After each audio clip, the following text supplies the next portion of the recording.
Maar we hebben nog een andere gast, Marcus du Sautoy, professor Oxford, wiskundige, die onder andere dit boek schreef. Hi Marcus. Great to be with you. Great to see you. And can you see me holding your book? I'm advertising your book. Actually, I've got two of your books, actually, What We Cannot Know. I think quite popular in the Netherlands, and the new one about AI creativity. That's what I like to talk with you about, because you're quite famous in the UK for making science more popular.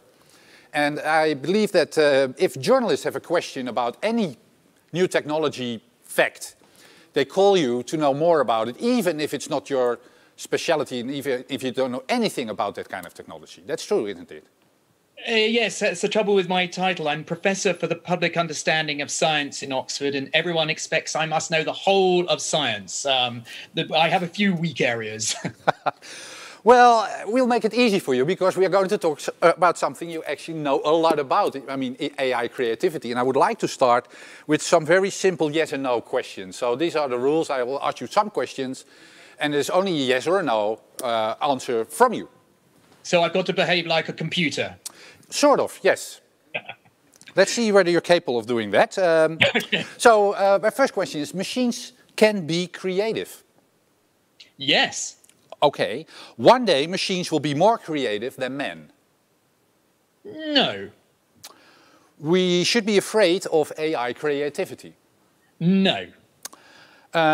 Human intelligence has reached the limits of what we can know? No. Is there a piece of AI art that truly moved you? No. Not yet, maybe. Not yet, exactly. Okay. Maybe you're about to show me something that will move. The Lovelace test is more interesting than the Turing test? Yes. One day machines will have consciousness? Yes. Really? I honestly believe that. I think it's a long way down the line, but I think one day my phone might well have an internal conscious world, but I think we've got a long time to wait yet. Okay.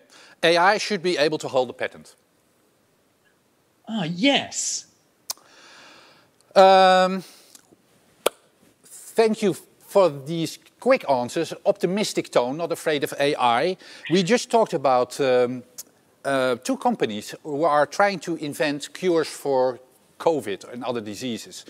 Do you think, so how likely is it that AI one day will invent things like that for the wicked problems that we face now? The amazing thing is we already have evidence of how powerful AI is to discover new things in science and especially medicine. One of the big problems we're facing is antibiotic resistance. And DeepMind, the company that came up with the code to play the game of Go, they've been using their technology to look at medical databases. They looked at 2,500 molecules and assessed which ones were very good at countering antibiotics, those that were perhaps not so good. And then they got the machine to look at 6,000 other molecules, and they picked out new drugs that are different, and therefore we may not have a resistance to, or the bacteria will not have a resistance to. So it seems like this is a very powerful tool for exploring huge data sets. So it's already happening, as you're saying. Exactly. So I think there's a lot of optimism about how these tools can be used to find new drugs. I didn't mention it, but besides a mathematician, you're also a Go player, and you talk about Go in your book. My question is: specifically, move 37 it is, I believe, in the second match of AI against Lee Sedol.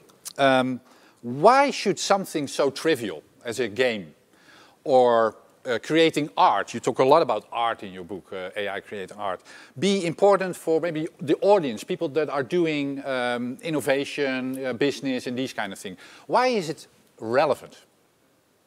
I think games are a very great environments to explore what's possible. They're very clean environments, so you can judge very quickly whether something has happened or not. And I think in that Game 2 Move 37, we really did see a phase change in what code might be capable of doing. In the last few years, we've seen machine learning allowing code to mutate, change, and become something new. And what I found so exciting about that game of Go is that we're seeing something new emerging from that learning process that wasn't put in by the human at the outset. And I think that's what's exciting for companies, because this machine, this piece of code has shown us how to play this game in a new way. We thought we'd reached the peak of the way to play, but it's shown us an even higher peak. Mm-hmm. And for me, I think that's the power of this tool, to push us out of our comfort zone and realize that even with the methods that a company might be using at the moment, there may be much more you can exploit out of the ideas that you're currently even using. I think good to know that you talk about Move 37 in our YouTube channel. We made a little movie where you explain the whole thing, how it's related to creativity. So I think it will be pushed now in the chat function of YouTube. Let's do a strange test with you, if you're okay with that. Okay. A new kind of Turing test. I will show you a piece of music. And my question to you is whether this is made, do you think, by a human or by a machine? Okay? Are you ready for it? I'm up for that. Okay, let's listen to a piece of music.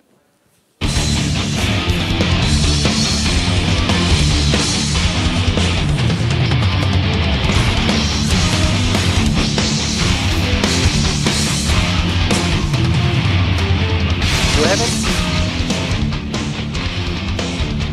Now, don't answer yet.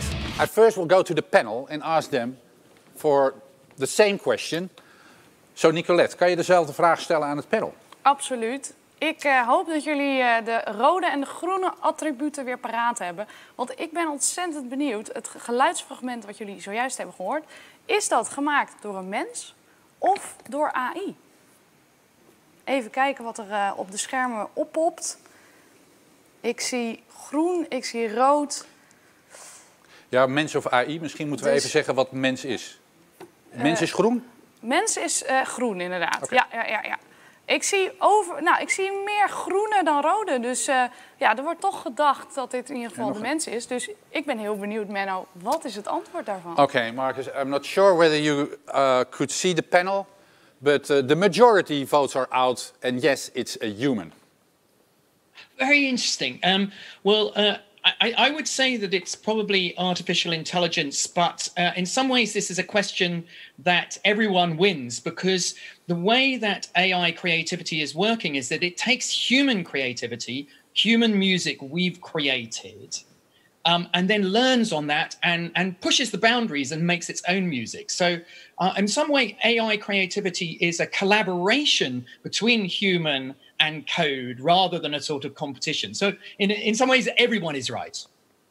Everyone is right. You could be Dutch. But actually, it's a machine, you know. This was made by a machine, but a machine collaborating with a human being.